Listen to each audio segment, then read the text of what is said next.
I said we are sophisticated. Some people call the way we dress, your power, you dress for power. Sometimes I call she's wearing or he's wearing a power tie. And we become sophisticated. Our clothing represents some of the things we want to do and we want to achieve in life. It's not about the clothing. It's not about the clothing you put on. It's about the blood that runs in your body. I like to take you back to human anatomy, and I like to talk to you about the human circulatory system. The system that God has placed inside of you and me in order to be able to have life. You see, your body has three-quarters water and blood, and 1/4 flesh and bones. If there's no blood, no one is alive. If blood doesn't circulate in your body, you turn blue and you die. You and I need blood in order to stay alive. We need the blood of Jesus to be in us to stay alive. I was reading at 4:30 this morning, and I went and I did some research. Because I had forgotten my human anatomy science class. I wanted to be a scientist. And my kids have a joke going about scientists. And I wanted to be a scientist. I wanted to be a scientist in NASA, and I wanted to be an astronaut. But then I said, I couldn't make it. But then I joined a different NASA. Man, praise the Lord. Never absent Sunday school activities. It was important to understand what does it mean for the blood to flow throughout your body. And I refreshed my memory what I learned in 6th grade. And I learned that there's 2 types of transport systems of the blood. The blood that lacks oxygen and the blood that has already oxygen. The blood that doesn't have oxygen is blue. And the one that has oxygen is red. And all throughout your body, God has established a system of arteries and veins. The arteries are the ones that transport the oxygenated blood, and the veins are the ones that bring it back with all the toxins that needs to be cleaned. And it goes through your lungs, and it goes through your heart, and your heart is pumping 24/7. And it goes in through the left side, through the right side, all toxic, all contaminated, and it comes out through your left ventricle in your heart, all clean and ready to flow through your body. Human Anatomy 101. And I said, no wonder the Bible talks about the blood. No wonder someone had to provide an oxygenated blood. Someone had to cleanse the blood that was toxic. Hello, somebody. Amen. Someone had to provide, someone had to come to our rescue because humanity was turning blue. Amen. Hello, somebody. Amen. Someone had to come forward and say, I will pay the price even though they don't deserve it. Amen. Now, in chapter 4, it says that Adam lay with his wife. He went to bed with his wife. You go to bed with your wife, something's got to happen. And I hope it ain't no fights. It says chapter 4 that he lay with his wife, Eve, and she became pregnant and gave birth to Cain. Some scholars believe, listen to this, some scholars believe that Eve was not pregnant separately to give birth to Cain and Abel. Some scholars believe because of the order of the words and the phrases in those verses. Some scholars believe that Eve was pregnant with Cain and Abel at the same time, and they were twins. And the order in which they came to birth is that Cain came first and Abel came second.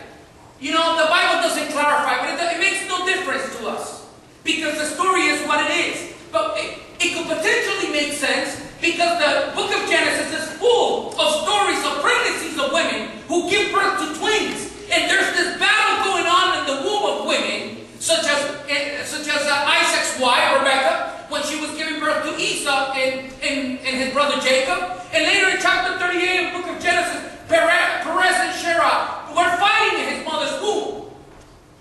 So there is a theme. There's a thematic element that may point in the direction that Eve perhaps had 2 babies in her womb, and the one that came out first, given the Hebrew order of words, that perhaps it was indeed Cain, but later, shortly after that, was Abel. And that's what I call, and I'll say it in a different message, that's the blessing of the second son. You see, the second son represents the unworthy of the blessing, the unworthy of the father's inheritance. The first one is the one in the Old Testament. The first one was the one that inherited all authority, all birthright, all power from the family. The second one didn't get what the first one was entitled to. So when you read in chapter 4, and you read that Cain came out, listen to Eve's words. She said, with the help of the Lord, I have brought forth a man. Later she gave birth to his brother Abel. I want to say that I think Eve, at that moment, she thought the fulfillment of Genesis chapter 3, verse 15, when God said, this man will strike the snake in the head. Perhaps she thought this was the fulfillment of that prophecy. Perhaps this was the fulfillment of that prophetic utterance by God.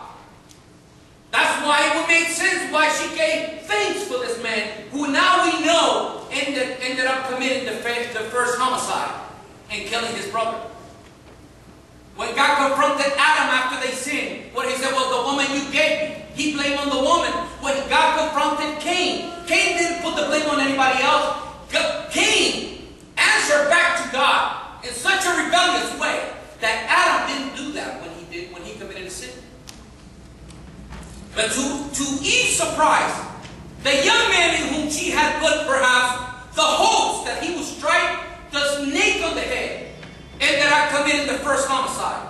Now, you and I can look all sophisticated that we want. We could come here with our glasses halfway down our nose to look intellectual.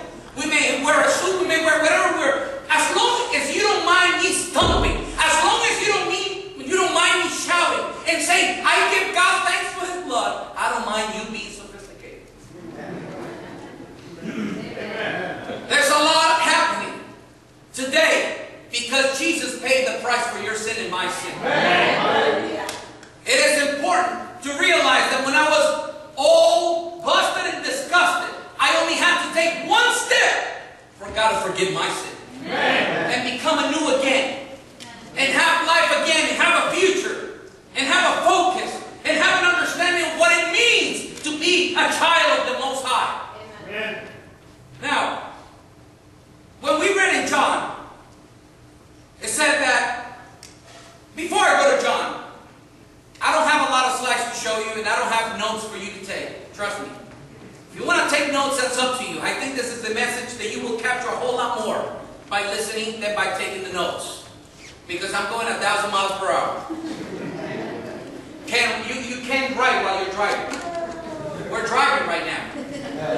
You got to keep your eyes on the road. We're going forward.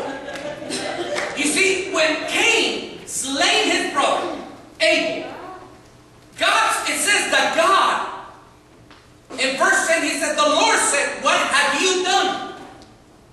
In case you thought no one is watching, when you and I are in trouble, there's always someone watching. Isn't that what we're learning in small groups about character? Character is who you are and what you do when no one's watching. Oh, you're not going to small group? Raise your hands for those who are not going to small groups. That's character.